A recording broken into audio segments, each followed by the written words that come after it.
Hey, what's up YouTube? We are back with another video. Today, we are going to be covering the new Void planet, the center of the Void, the anomaly planet. We're going to be discussing 4 more loadouts because I've been getting a lot of questions on stream. Hey, what are you running? Now that we have the Vote Snatchers and we have the Mindless Masses at the same time, what are you running as far as your loadout? What are you bringing? Are you swapping it up? And I wanted to discuss that, and I wanted to like show off some like really cool loadouts that I found were working quite well for me, because it is a little bit different than the original Vote Snatchers, you know, just bringing wretches and crushers, flesh mobs, and the voteless. You know, like that's a pretty easy to deal with composition. What happens when you add in, you know, the occasional stingray and the occasional harvester and stuff like that? What loadouts are you bringing to like deal with those additional threats? So that's kind of what this video is going to be talking about. But also I'm going to keep referring back to the previous video because there are some really good loadouts that will work forward here. But, you know, I just want to give some additional like fun little loadouts that, you know, I've been using and finding quite fun to take on wretches and crushers and stuff like that. So let's get into it. Similar to the last video, we're going to go over some quick like primary weapons. If you have not seen my primary weapon tier list, I highly recommend it. Is on the main channel. Basically just go over every single primary in the game currently and kind of rate them from S tier to D tier. And some of the ones that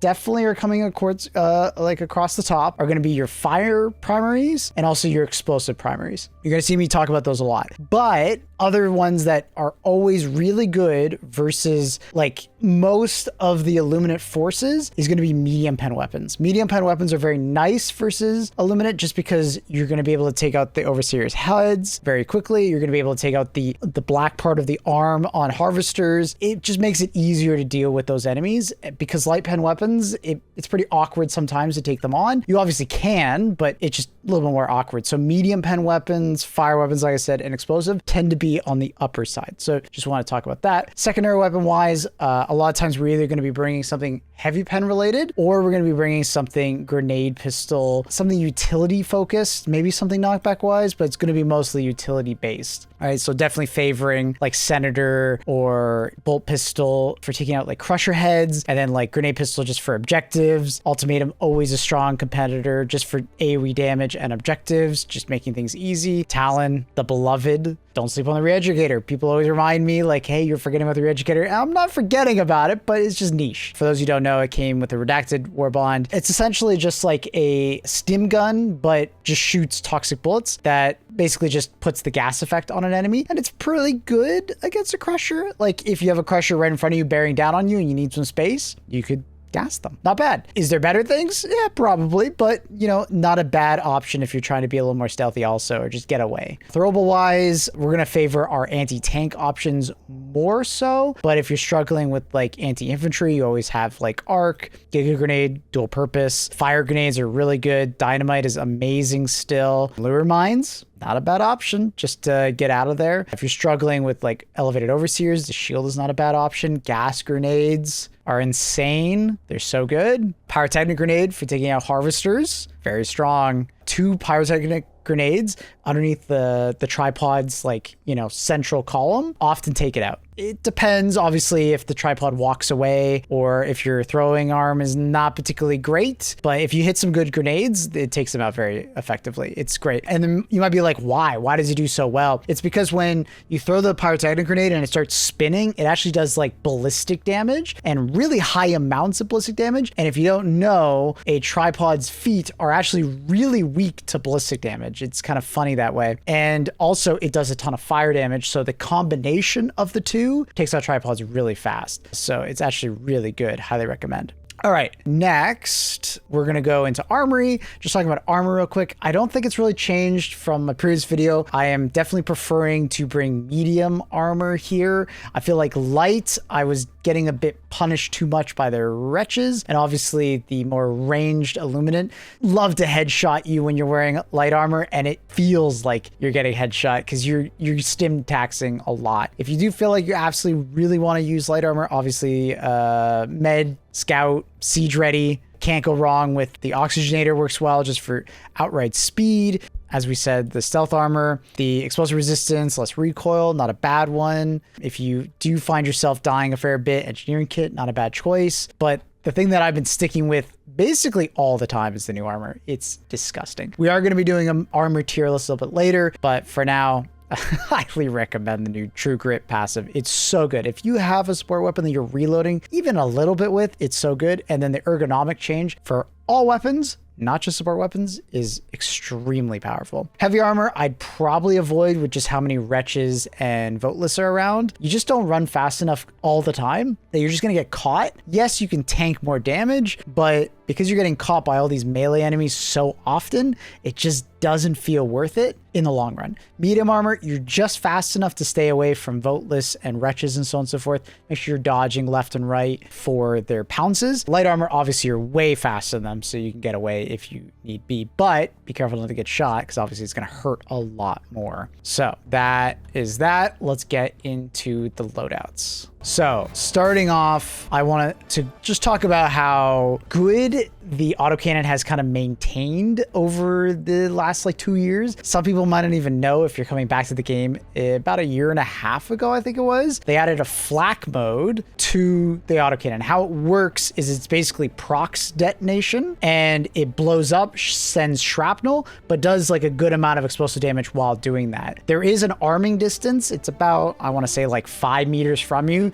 So if you notice like your autocannon isn't blowing up, it's not bugged. It's just a procs. It's like a safe arming distance, so it doesn't like kill you. It's kind of like what the grenade launchers do as well, how they don't arm immediately. The impact doesn't arm immediately. So you got to be a little bit distant. So what I recommend is using the flak mode basically all the time. And the only time I swap away is if I'm trying to take out an objective and I need to like snipe it, because the flak mode actually has a limited range. I think it's around like 200 meters or something like that. Or I'm taking out a harvester. If you're taking out a harvester shooting the legs, you would want to swap to the armor piercing, high explosive rounds, just because it's more consistent and it stagger locks them. They're not going to shoot back at you when you're shooting them in the arm. So I do recommend that. But flak mode for basically everything else. Voteless, wretches, flesh mobs, overseers, crushers. It's fantastic against crushers. Aiming like center of mass leg area is your go-to. I wouldn't really recommend going for the head. I mean, you could technically stay in armor piercing mode, double tap the head off, and then swap to a primary if you want to stay a more precision route. But honestly, the flak mode just works so easily. I'd probably recommend that. So because it has a backpack, obviously we can't recommend a backpack alongside it, but you know, just to keep the theme going, Autocannon Sentry does continue to be quite good against the Illuminate forces,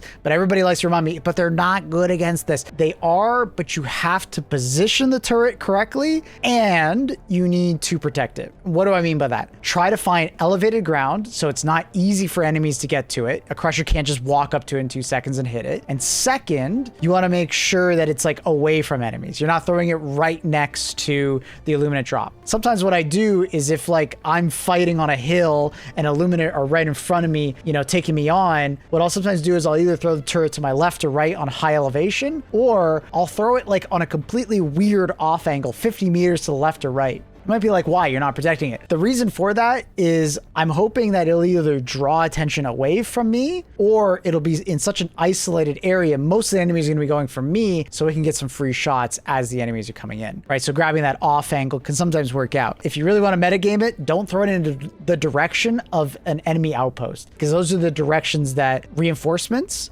patrols are going to be walking from. So always throw it to like a dead part of the map, somewhere you've already cleared, because it's less likely that an enemy is going to come across it like a patrol. But a little bit of metagaming. All right, next I want to bring the autocannon mech. I know this is going to sound crazy, but the Emancipator mech is extremely good. And what I do is immediately dropping off the hop, I will like autocannon sentry, and my mech, and then just start clearing bases. This autocannon exosuit is just so good for clearing bases. Ships or the new warp gates, which if you haven't seen yet, when they're about to warp in enemies, the center eye will open up. It kind of looks like a galaxy inside. Shoot there. You'll kill them immediately. But it's just so tanky and you're so fast. You can avoid and just ignore a lot of enemies and just keep walking through. Very good. Watch out for those purple barrels though. Yeah, super good. And then lastly, I find that this loadout, probably the weakest part of it is just the the relentless mobs, tons of mobs are going to be running at you. So I'm going to pick something like Eagle Napalm Strike or Napalm Barrage or like 120 millimeter. And these are the stratagems you're going to use whenever there's like an Illuminate drop in front of you, right? You have the mech for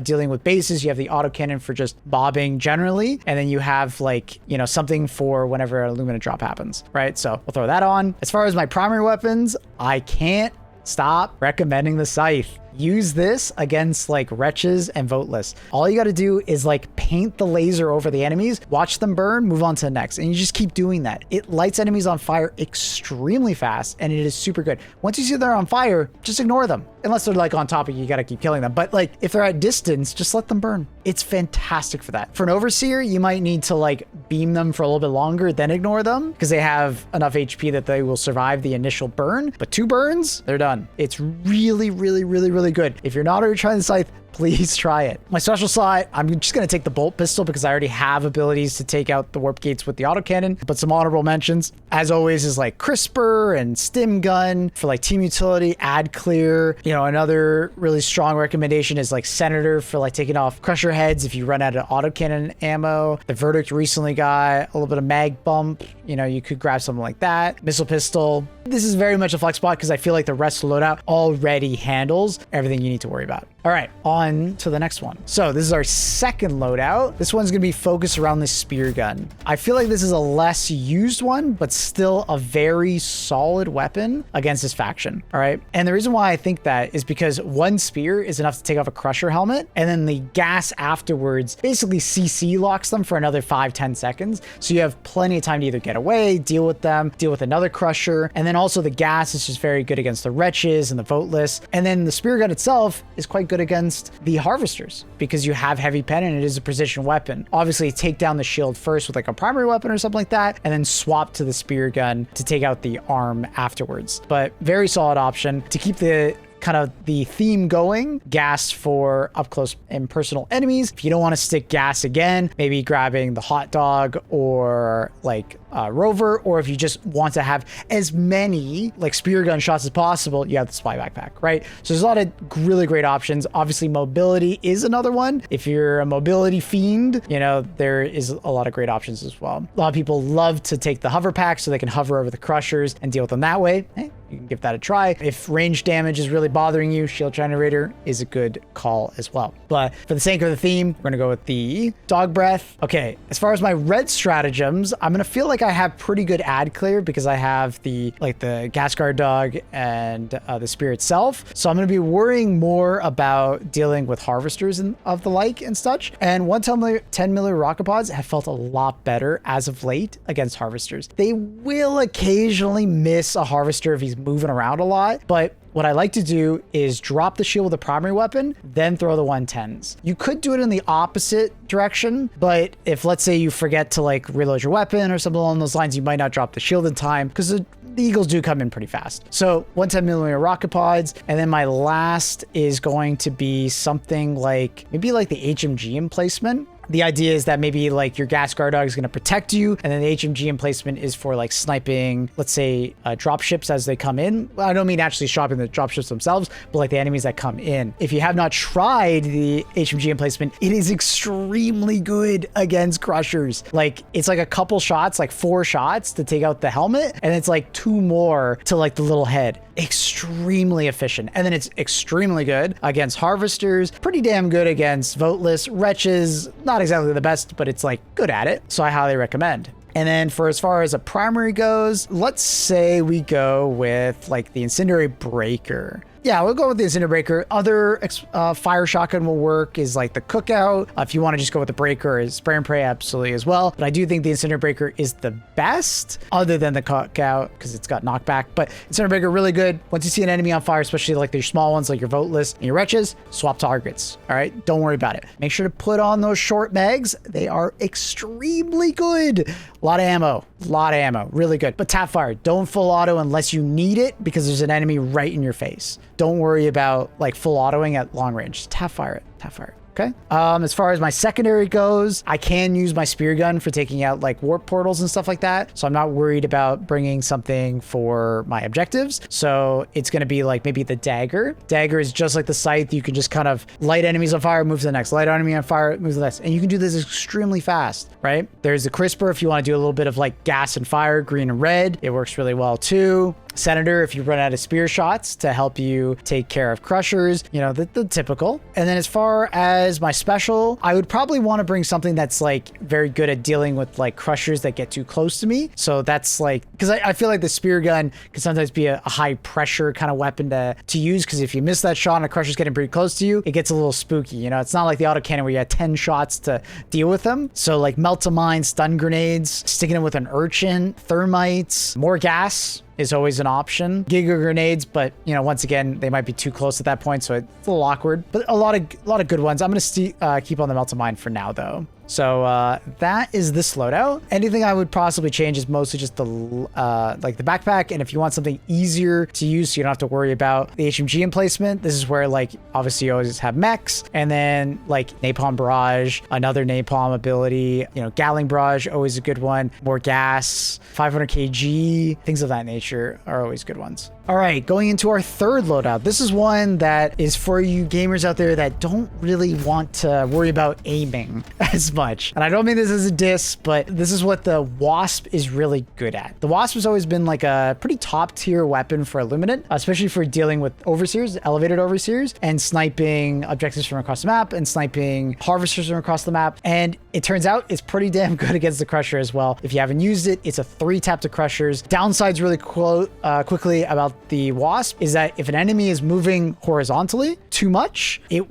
will occasionally miss. So the hit chance is like maybe 80% or so. And then the other thing is it's like the spear. You don't want to fire it at any enemy that's like within 15-20 meters. The Wasp has this tendency of firing out and then back in towards the target. And the problem is if the target is too close, it'll go like kind of wrap behind them and miss, which is unfortunate, but it's kind of something that we can build the rest of our loadout around. So assuming we're taking the Wasp here, obviously I have a backpack, so we can't take one of those. I'm going to want to bring something like machine gun sentry occasionally to kind of sit next to me or sit next to it when I'm playing. And this is going to be something that kind of protects you while you're reloading, protects you against wretches that get too close, or just like is aggro control. If you notice a Crusher's coming up to you, you fall backwards, the Crusher worries about that, right? So I love just throwing out these. Remember, they come back extremely quickly. Like over the course of a mission, you can have like 30 plus of these, right? Just remember to throw them ad nauseum, right? Just like keep throwing them out to help you out. Another like good one that's on a really low cooldown is the Flame Sentry, and it kind of can protect itself versus a Crusher, because if that flame gets on the Crusher, they get confused. Pretty good. Another good one would be like the laser cannon,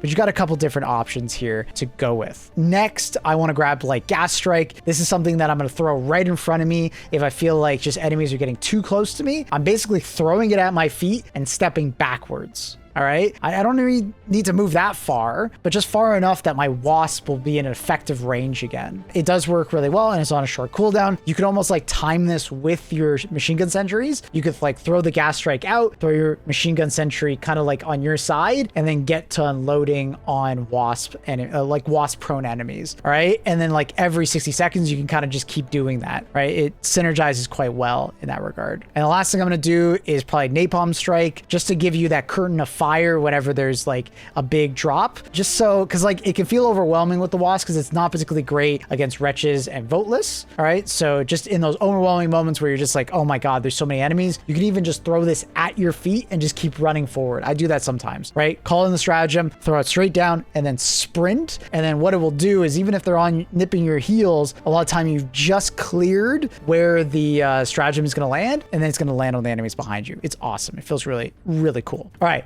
as far as my primary weapon, I think we're going to go with something like more explosive based, just for those enemies that get too close, or in a situation where maybe you've hit like 1 or 2 Wasp shots and you need to finish them off. Punisher Plasma. Fantastic weapon. Really good. Highly, highly, highly recommend. The only downside is that it's an explosive weapon. So if enemies get too close, make sure to dodge backwards, then shoot. If you're even in a prone spot while like dodging backwards, you take less explosive damage, even if you're still midair. I know you've seen those clips of people like surviving 500 kg like right in front of you. You need to be flagged as prone, and if you start a dive, you're immediately flagged as prone, so you take less explosive damage. So just keep that in mind. So Plunge to Plasma, as far as my secondary, I'm either gonna rotate more towards grenade pistol, missile pistol, or something like that, just to snipe those warp gates so I don't have to waste wasp shots at it. I found the wasp was not particularly amazing at killing the warp gates, a little awkward at times, so I'm gonna probably say missile pistol or grenade pistol. But let's say you bring a grenade that you're just fine using against warp gates.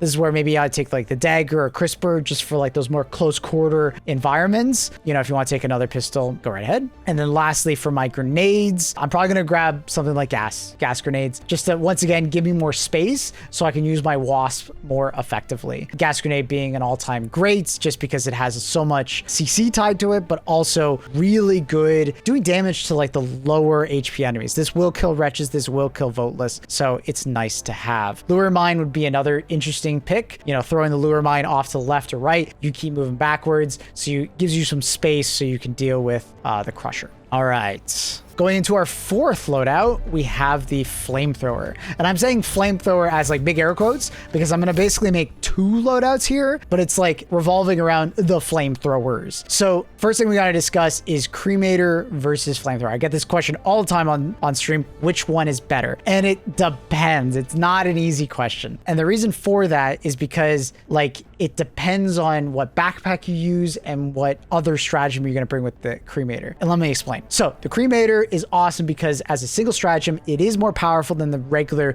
flamethrower. But that's not the end of the discussion. It's not like, oh, done, cremator is better. No. Cremator is really great because it is super powerful at range and it does a lot of damage over distance. The other flamethrower, not so much. You gotta get closer to get the full damage. It does more chip damage at max range. Even though the flame is the same distance, the cremator does more damage at distance, if that makes sense. Cremator also, you don't have to reload, and it comes with a massive ammo supply in the back. Awesome. But you don't get a backpack slot, which is a trade-off because it could be a good thing or a bad thing, right? You could bring a lot of really great backpacks in the game, or you could, right? If you're tied to a backpack, you're probably going to enjoy the flamethrower more. But something the cremator gets is you get an extra stratagem slot for like a red, blue, or green stratagem, right? So this is in a situation where like I could have like, you know, if I want more fire or like to pair it up with gas, this is where I can have gas, and then I can have a emancipator on top of that, and I can bring a turret, right? But it's only going to feel better than the regular flamethrower with a backpack if you can get value out of that extra stratagem that you're giving up not having, right? Because when you go with the flamethrower, you're most likely going to bring a backpack, right? Which may give you a lot of survivability with like supply backpack, might give you a lot of like safety with like the guard dog breath, might give you a lot of like, you know, little kills protecting your back and stuff like that. You might get a lot of mobility out of it, right? The list goes on, right? This is where it's more of a personal, where do you need the backpack to help you with, right? Do you need it to give you space when you're using the flamethrower? Do you need it to give you extra damage? Do you want it to kill little enemies that you don't want to have to worry about? So you can focus on the crusher, you can focus on the harvester, you know, or do you need more mobility, right? You warp pack in and then flamethrower and warp pack out when you're done with it, right? Or do you want to just big boom? There's lots of things you can do with the flamethrower. So it's a little bit of a tough decision between the two, but I leave it up to you to maybe try both. They're both really strong, but for different reasons. But I recommend if you're going to take the cremator, try to pick a third stratagem that gets a lot of utility or complements the cremator in some way. Gas strike or something along those lines that helps you navigate the battlefield a little bit better and help you like keep enemies off you or give you more space, right? Because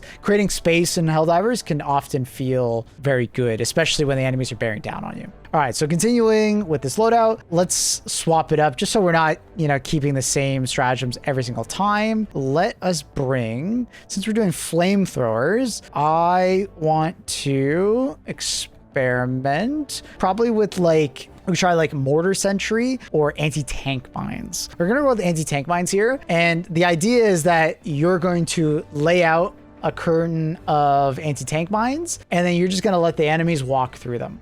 careful not to set off the anti-tank mines with your flamethrower. That is very possible. But the idea is that like they're gonna like walk through, especially the crushers, and then you're gonna deal with the enemies that survive your minefield, more or less. And the reason why I like the anti-tank mines so much is because they don't harm your Helldiver friends nearly as much. It's possible an enemy might walk over one and kill a teammate. It happens occasionally, but they're way less deadly than the other mines, which I really appreciate. And they're very good against crushers. So, and they can be good against harvesters as well, but they have small toes, so it's a little weird. And then another one is you can actually pair these with gas mines pretty well, throwing both mines next to each other, because the one downside of anti-tank mines is that very often crushers will walk through, and dude, the amount of times one crusher has managed to somehow weave his way through every single anti-tank mine amazes me. So what's cool about gas mines in like proximity with them is that the crushers are going to go on like a tantrum essentially and start smacking the ground and walking aimlessly around, activating more of those mines for you. Also, gas mines are just amazing versus like overseers. They're amazing versus voteless, amazing versus wretches, amazing versus flesh mob. Even though they won't kill the flesh mob, it just gives you more space, right? And then you're just sitting on the outside of your minefield, right? Waiting for them to come to you, and you're just killing the stragglers with your flamethrower. Feels very good. So highly recommend that. As far as the secondary weapon, I'm going to want to favor something that is medium pen and it has some distance, because I feel like the weakness of this build is going to be like the occasional harvester that is sitting on the opposite side of your like minefield, and you don't really have anything to deal with them. So a really good weapon that I like to use against harvesters is the diligence counter sniper. I go first person, maybe crouch or prone, and just lay into that arm. You can one mag them very reliably. Two, if you have to take out the shield as well, right? But it feels really good. Highly recommend. Some honorable mentions would be like Hyena. Deadeye does work. Dominator does work, but it's a little bit harder to use just because of fire rate, and Jar Dominator has a little bit more of a struggle at range. Hotshot marksman rifle, you can give that a try as well. It does work very well. You'll need 2 megs though, I find. The 12 shots is just not enough for one harvester leg, especially if he has the shield up. But grabbing a medium pen weapon that has some range on it to take out harvesters, very good. Just careful not to get sniped by that same harvester. As far as my other loadout, I'm gonna grab like the Senator to help me with harvesters, or the Senator to take off the helmets of Crusher. Obviously, the bolt pistol works really well with that. You can pair that with maybe a grenade pistol if you want, for helping you deal with objectives. But, you know, I'm hoping that if you don't grab something to deal with objectives like warp gates in your secondary slot, maybe you grab it in your throwables. So like grabbing dynamite so you don't have to throw it into the hole. If you are going to bring something other than that, you know, arc grenades are always nice. They don't deal with objectives though, so be careful. Gas grenades always really strong and pairs really well with fire loadouts, especially like if you're running away, throw the gas grenade at your feet, it'll blow up, and then you literally turn around immediately and then flamethrower the thing that's chasing you. Feels really good. Multi-mines are always great. Thermites for your larger enemies. Pyrotechnic work really well against harvesters like we talked about. So a lot of good options here. So that is going to be my additional 4 loadouts for the Illuminate enemies on the Void planet. Good luck. I hope you guys do well. If you want to see some other loadouts that I did for the just like the Vote Snatchers in general, I have that video. I'll try and remember to link it down below. If not, just check out the channel. I only posted a couple videos ago. Check it out. We also have tier lists for support weapons. So if you're wondering about like where I'm ranking things from more of like a meta perspective on tier 10, check out that. We also have the primary weapon tier list. I'm going to be working on my Warbond tier list and my armor tier list coming up soon. So keep an eye out for that. So consider subscribing to the channel, giving it a like if you enjoyed the video, and comment down below, what did I miss? Did I miss anything in these loadouts? Is there anything that you guys would recommend? Obviously, I have like 10 more loadouts in my head, because if you ever come by the stream, I'm always using a new loadout every single round. But quick little plug, if you haven't been by the stream, Maplewood_TV on YouTube. Remember, that's my other YouTube channel, not this one, but another one. It's linked down below. Or going over to my Twitch channel, Maplewood_TV, 3 a.m. EST or 9 a.m. Central European time. And I stream for about 8 hours on average or so. So come on by. We'll be playing a lot of HG2 with a little bit of Battlefield mixed in throughout the week, because they just had their update. So yeah, much love. Thank you for watching YouTube. Like, comment, sub, and I'll see you guys next time. Peace.